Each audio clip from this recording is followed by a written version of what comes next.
सगळ्यात महत्वाचं माझ्या मते इज तंत्रज्ञानाचा सगळ्यात जास्ती वापर हा तर सोशल हेट्रेडसाठी पण केला जातोय खूप प्रकारे.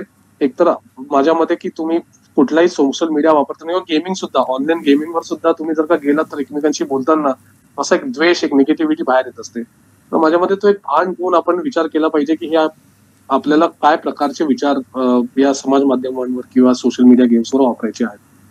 पण त्याच्यापेक्षा मला मोठा मुद्दा असा वाटतो की तंत्रज्ञानाचा वापर करून आपण आपलं आयुष्य हे पॉझिटिव्हली वाढवायचं आहे की आपण आपल्या आयुष्याचा वेळ हा 10-10, 12-12 तास या सगळ्या गेमिंग आणि सोशल मीडिया ऍप्स आणि या सगळ्या गोष्टींमध्ये वाया घालवायचा आहे.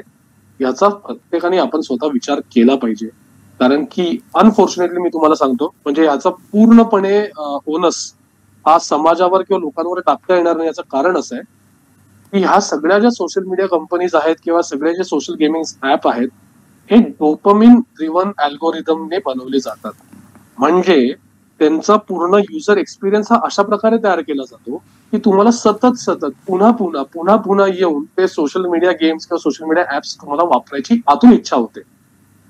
तर कुठेतरी या विषयाची जनजागृती होणं गरजेचं आहे. कुठेतरी माझ्या मते कलेक्टिव्हली सगळ्यांनी, सामाजिक संस्था असतील किंवा एक सिटीझन फोरम असतील किंवा गव्हर्नमेंट सुद्धा असेल, जे गव्हर्नमेंटने सुरुवात केली बाय द वे, म्हणजे मी या ऑनलाईन गेमिंग विधेयकाला खूप मोठी विक्ट्री समजतो for everybody that is suffering through, ज्यांना ज्यांना सोशल मीडियामुळे किंवा सोशल गेम्समुळे त्रास होतोय त्यांच्यासाठी आम्ही खूप मोठा विजय समजतो. आणि मला खरंच या सरकारचं अभिनंदन करावं असं वाटतं की एक एवढं मोठं विधेयक त्यांनी देशात आणलेलं आणि हे आणणं सोपं नव्हतं. कारण की खूप मोठा त्याच्यामध्ये अर्थव्य म्हणजे 32,000 करोडची ती इंडस्ट्री होती. अशा इंडस्ट्रीवर समाजाच्या भल्यासाठी बंधनं आणणं ही एका कुठल्याही जगातल्या सरकारला करणं ही फार मोठी गोष्ट आहे आणि त्याचं खरंच आपण अभिनंदन केलं पाहिजे.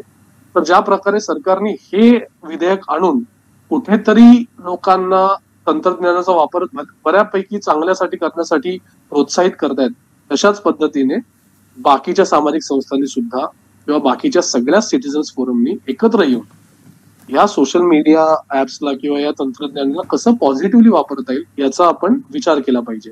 आणि माझ्या मते आता सोशल मीडिया चांगले ऍप्स पण चांगले बेटर वापरले पाहिजेत असं माझं मत आहे की इंस्टाग्रामवर डूम स्क्रोलिंग वगैरे करण्यापेक्षा थोडं रेडिट वगैरे सारखे ऍप वापरले तर थोडं ज्ञानात तरी भर पडेल लोकांच्या, असं मला वाटतं. सो असं या पद्धतीने थोडंसं मायनर हॅबिच्युअल चेंजेस आपण केले पाहिजे.